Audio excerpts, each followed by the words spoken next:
Welcome back. It is time to work on a spawner room. Let's go. Let's get some blaze rods. Yes. All right. What things are you going to need? Well, you're going to need a lot of this stuff from mob grinding utilities. So you're going to grab a mob fan upgrade, which is just iron and feathers. Super simple, super easy. That's what most of them are, except for the distance upgrade that adds redstone into it. And that's okay. Redstone's cheap. You're going to get a ton of that with your builder anyways. You're going to get an absorption hopper. Those are pretty cheap. And then you're going to need mob swabs because you're going to need a spawn egg from the blaze because I don't like killing tons of blazes. But yeah. And then you're going to grab your other items, which is your upgrades for your mob masher. And you're going to grab all that other stuff. Then you're going to build your room really quick with your fancy pants wand. And I did build this just a little bit too big, so I actually downsized right about here. Just click, click, downsized.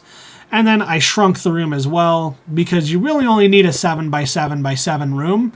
That should fit everything. Now, in creative, you can place that down first. That's perfectly fine. I recommend placing the masher last. And then you're going to grab your fan. You're going to put it in the center of everything. And then you're going to put in some ethereal glass.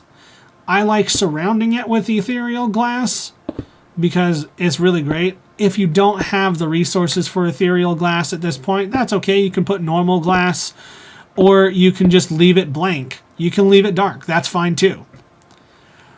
And then from that point, you are going to need to input your fan upgrades, which they're super cheap if you have a chicken farm. And then you put all those in 3, 3, and 10. Then you're going to get your redstone link again. And then we're going to get that set up. The redstone link. And yes, I realize I just went out instead of just going up. The ethereal glass is still a little bit new to me. Then you're going to set it with your vector plate. And yeah, so there's that.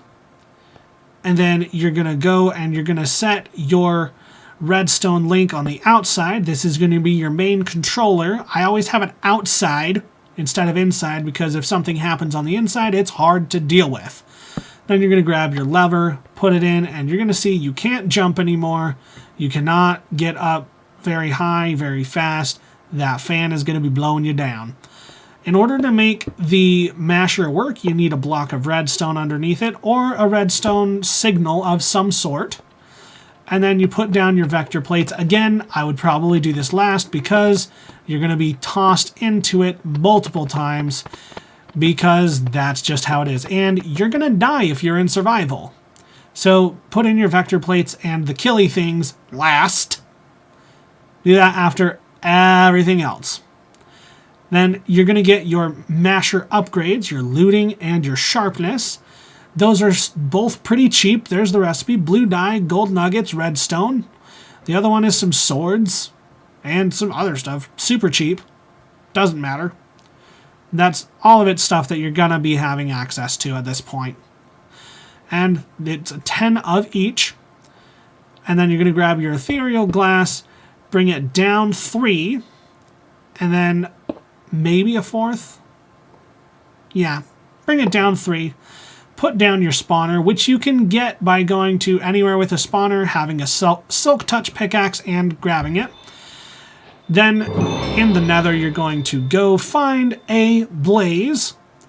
And once you've found a blaze, you're just going to grab your mob swab, right click, then kill the blaze because you have enough to get the spawn egg. And then after you've got the materials for that, you are going to go in, you're going to get an XP bucket, and that is pretty simple to grab. Yeah, and then you're going to grab your XP bucket, you're going to get your wheat seeds and that. Then you're going to grab a chicken, and you're going to GM chicken it. There you go. And then the next thing you're going to need is a soul lantern because that ignores light. And then you're going to also need some fermented spider eyes, some gas tears, clocks, redstone comparator. Do not use chorus fruit. It gets rid of the AI, and if you plan to have slimes in there, they're going to have issues. Because if the big ones spawn, then you're going to have issues. And the small ones will get turned into smaller ones, but they won't be able to die. So don't have the AI on, or make sure the AI is on, otherwise your slimes are going to have issues. Then you're going to grab your redstone comparator, put it in, and there's that. Grab your nether star. Yay! And then and your nether star is useful. You don't have to have it, but it's useful, so I would put it in. And then make sure you have the same signal for everything else. Then click that, and then again, with an empty hand, shift right click to make it a signal operator. And now that the signal is on, it should be spawning. You're going to put in a bunch of fermented spider eyes, and that will make it faster. See, look at all that. And then you're going to grab in your gas tiers, and you make it so the max entities are maxed. Now it's going to get really loud, so you want to put in your wool block. And then now, listen to that. 0 sound. Super useful. Then you're going to get your absorption hopper, bring it out underneath, and then you're going to see that everything is there, and there's fluid XP in there. That's nice.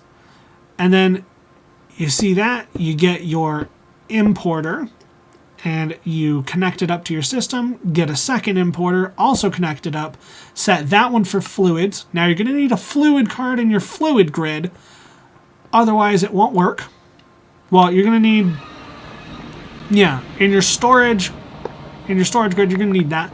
And at that point, you'll have enough blazes to make a blazing reactor. We still don't have enough power, so you're going to want to go to that next.